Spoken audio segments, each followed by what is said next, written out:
Sem nem perceber direito, a Daniela Lima da Rede Globo deixou escapar que ministros do Supremo Tribunal Federal consideram que Alexandre de Moraes está baixando o tom por se sentir emparedado. Vou assistir aqui junto com vocês o momento em que a assessoria de imprensa do Supremo Tribunal Federal, que também é assessoria do governo Lula, que é a Rede Globo, admite ali numa conversa, e já se tornou comum, né? O jornalista vai lá, lê exatamente a conversa que ele teve com uma fonte, né, dizendo que aquela fonte é o ministro do Supremo ou é o ministro do governo Lula, repassando diretamente para sua audiência exatamente aquilo que a pessoa falou, em vez de ter qualquer senso crítico de apurar com outras fontes, em vez de tentar retratar os fatos de maneira imparcial, como eles, né, vendem e produzem um jornalismo imparcial. Aliás, sobre isso, né, me permitam adicionar uma nota. Eu não tenho problema com o jornalismo parcial. Eu não tenho problema com o jornalismo que toma lado, desde que isso seja admitido. Nos Estados Unidos, todo veículo de imprensa tem lado, e não tem problema nenhum, porque todo mundo sabe qual é esse lado. A Fox News admite que faz a defesa do Partido Republicano. A CNN admite e faz a defesa do Partido Democrata. Eles assumem as suas posições. Quando uma pessoa vai ser entrevistada por esse veículo, ela já sabe qual que é o posicionamento desse veículo. Então, se eu sou de direita e vou ser entrevistado por um veículo de esquerda, eu sei que ele vai fazer perguntas que a esquerda queira fazer contra mim, para tentar me prejudicar, para tentar me colocar em contradição, para tentar, enfim, expor as críticas que a esquerda faz a mim. E eu sei, se eu for para um veículo de direita, eles vão levantar pautas que interessam à direita. Isso é aberto, é um jogo limpo. Não se tenta passar. É claro que pra gente que acompanha política com certa profundidade, a gente sabe quais são os veículos de imprensa do Brasil e o que eles pensam. Mas a população em geral, como existe essa falsidade na imprensa brasileira de que eles produzem um conteúdo imparcial, e eles inclusive fazem propaganda dizendo que são imparciais, a maior parte da população brasileira, que não acompanha política, que não se aprofunda nada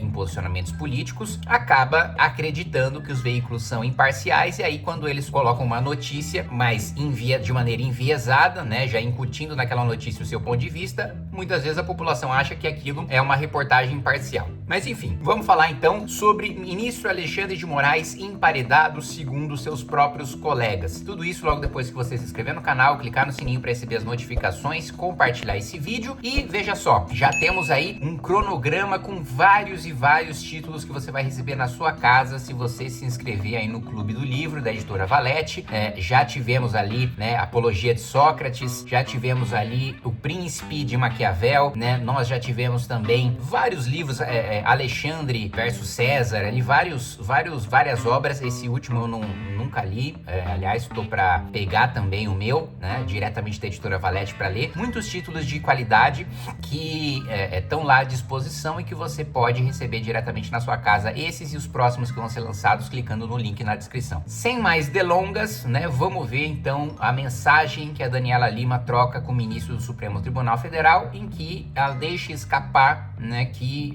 outros ministros consideram que o ministro Alexandre esteja emparedado. Vamos ver. Posso ler aqui a mensagem que eu troquei com um integrante do Supremo? Eu escrevi. Ai, gente, desculpa. 10h30 da manhã. A Zambelli fugiu, ministro.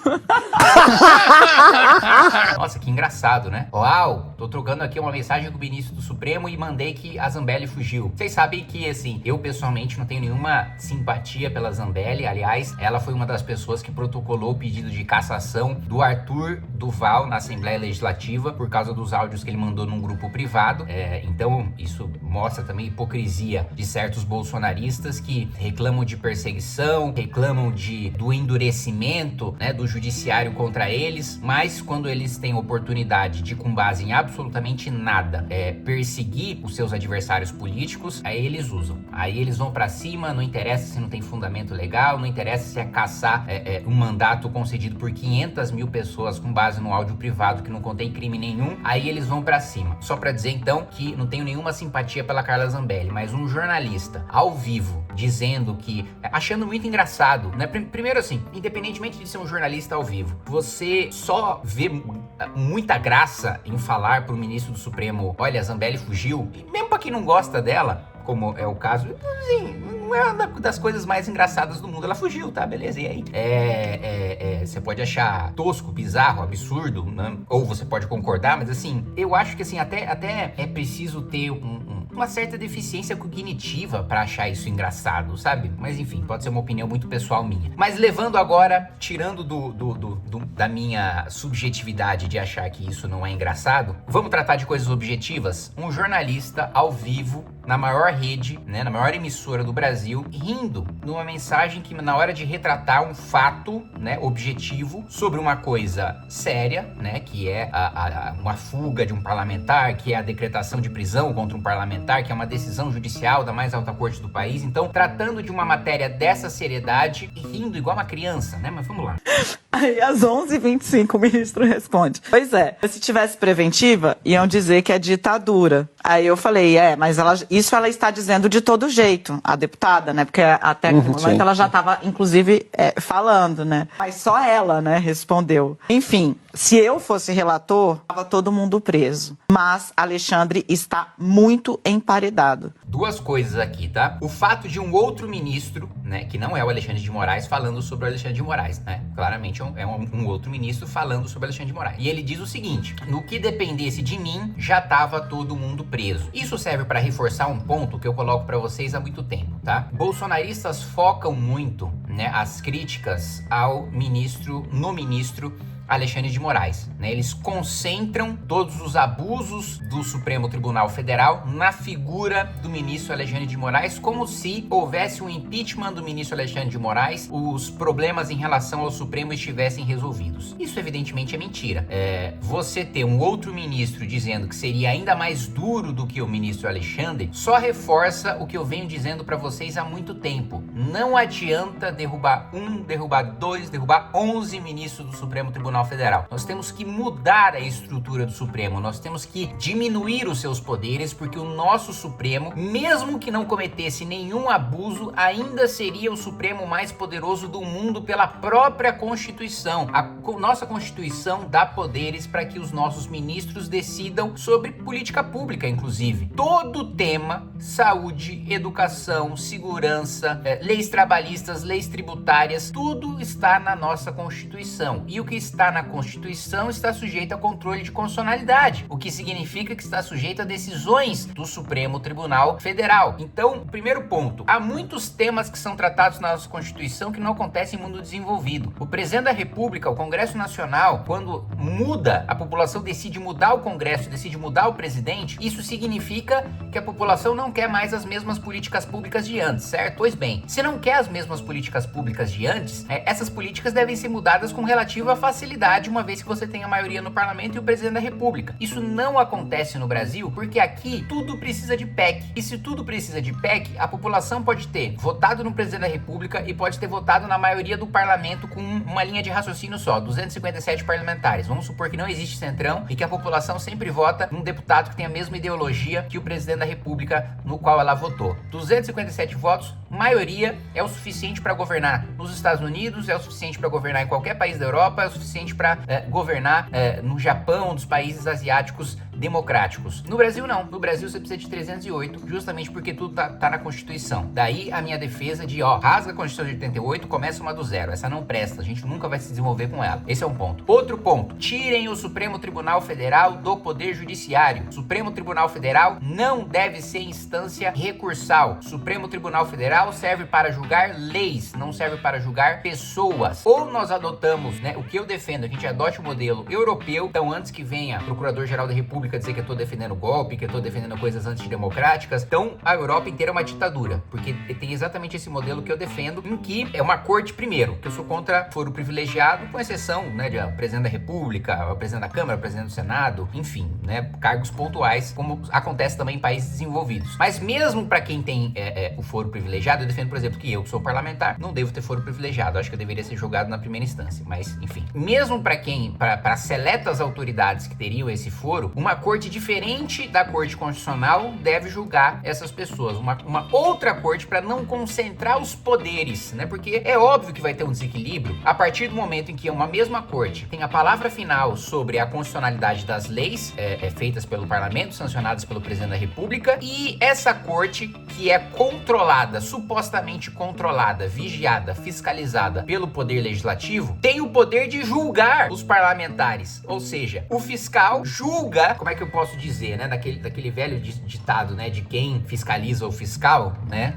Eu não sei pronunciar em latim direito, mas acho que é alguma coisa como Cus custodiat ipsus custodem. Depois o editor coloca a frase certinho aí, pra quem sabe latim falar. Mas, então, é como se você colocasse, né? Veja, eu sou um cara que eu sou fiscalizado, mas eu sou fiscalizado e eu, ao mesmo tempo, fiscalizo o fiscal que me fiscaliza. Vocês estão entendendo? Então é o seguinte, eu estou sujeito ao controle de uma pessoa, mas eu controlo essa pessoa que deveria me controlar, que deveria me fiscalizar. Então é óbvio que isso não vai funcionar, é óbvio que isso não vai dar certo. É claro que você sempre vai ter um Congresso acovardado que tem medo, né, dos seus processos que correm no Supremo, ainda mais quando a gente tem, né, uma maioria de classe política tão corrupta como a gente tem no Brasil. A maioria tem rabo preso, mesmo quando mexem no seu principal negócio, né, eleitoral, que são as emendas parlamentares, que nem deveriam existir, tá? E eu já falei, já expliquei as minhas razões várias vezes. Você tem parlamentares que, mesmo quando o Supremo os condena a perder as suas eleições porque eles não estão mais mandando dinheiro para suas bases, ainda assim eles não têm coragem de fazer nada em relação aos abusos do Supremo, porque eles têm processos criminais, eles são bandidos que são julgados pelo Supremo. E veja, mesmo pessoas inocentes, mesmo parlamentares que não estão envolvidos em escândalo de corrupção, ainda podem ficar com medo do Supremo e inventar alguma coisa do nada, do zero, para tentar acusá-los. Como o Procurador-Geral da República, Augusto Aras, tentou me prender, o Procurador-Geral do Bolsonaro tentou me prender por apologia ao nazismo, que é uma acusação absolutamente ridícula. Vocês já sabem, esse assunto tá mais do que batido e explicado. Mas só para reforçar, portanto, que quando um ministro diz, olha, eu seria mais duro do que o Alexandre, isso só mostra o quanto eu estou certo em dizer que não adianta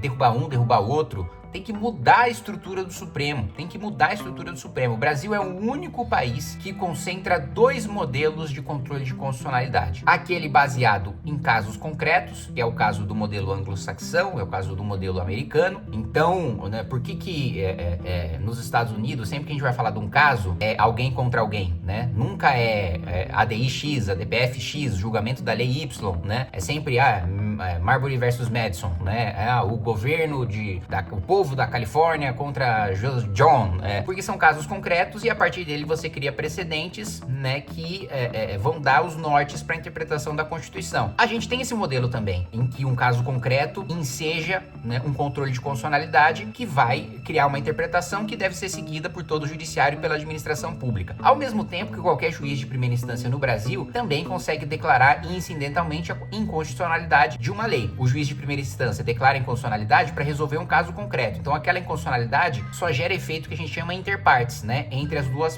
duas ou mais partes daquele processo.